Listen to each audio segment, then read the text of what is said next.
मेरी चुनौती भी सुन लीजिए कि जिस तरह से आप चुनौती देते रहते हैं, मैं चुनौती देती हूं मोदी जी को, अमित शाह जी को। मैं चुनौती देती हूं कि मंच पे खड़े होकर कह दें कि वो जाति जनगणना करवाएंगे। मंच पर खड़े होकर कह दें कि आरक्षण का जो 50% की जो सीमा है उसको हटा देंगे। वो मंच पर खड़े होकर कहते हैं कि मेरे भाई आरक्षण के खिलाफ हैं। वो व्यक्ति जो मणिपुर से मुंबई तक जिसने यात्रा की, न्याय यात्रा की, न्याय मांगने के लिए, उस व्यक्ति के बारे में कहते हैं कि वो आरक्षण के खिलाफ है। झूठ बोलते हैं, सरासर झूठ। आपके मंचों पर खड़े होकर ये जानते हुए कि इस इंसान ने कन्याकुमारी से कश्मीर तक पैदल यात्रा की है, न्याय मांगी है, जाति जनगणना की बात की है, इसलिए करते हैं क्योंकि डर गए। उन्होंने देखा कि ये व्यक्ति कन्याकुमारी से कश्मीर 4000 किलोमीटर चल पड़ा और मणिपुर से मुंबई चल पड़ा और इसने न्याय मांगा।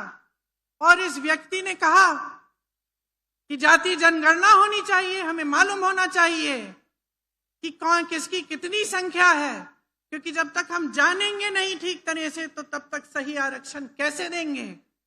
ये जानते हुए पूरी जनता के सामने ये झूठ बोलते हैं। ये महाराष्ट्र की जनता का अपमान है, ये आपका अपमान है, क्योंकि ये सत्य की धरती है। आपने हमेशा सच्चाई को पहचाना है। मेरी चुनौती भी सुन लीजिए कि जिस तरह से आप चुनौती देते रहते हैं, मैं चुनौती देती हूं मोदी जी को, अमित शाह जी को।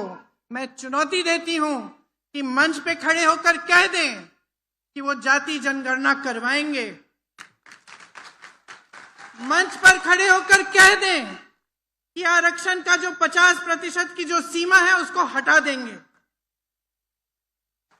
वो मंच पर खड़े होकर कहते हैं कि मेरे भाई आरक्षण के खिलाफ हैं।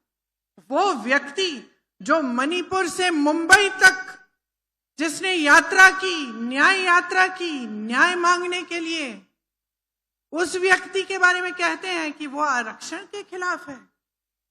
झूठ बोलते हैं, सरासर झूठ। आपके मंचों पर खड़े होकर ये जानते हुए कि इस इंसान ने कन्याकुमारी से कश्मीर तक पैदल यात्रा की है, न्याय मांगी है, जाति जनगणना की बात की है, इसलिए करते हैं क्योंकि डर गए।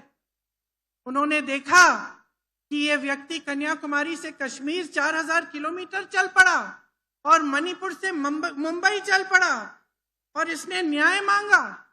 और इस व्यक्ति ने कहा कि जाति जनगणना होनी चाहिए, हमें मालूम होना चाहिए कि कौन किसकी कितनी संख्या है, क्योंकि जब तक हम जानेंगे नहीं ठीक तरह से तो तब तक सही आरक्षण कैसे देंगे।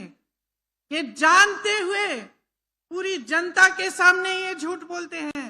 ये महाराष्ट्र की जनता का अपमान है, ये आपका अपमान है, क्योंकि ये सत्य की धरती है।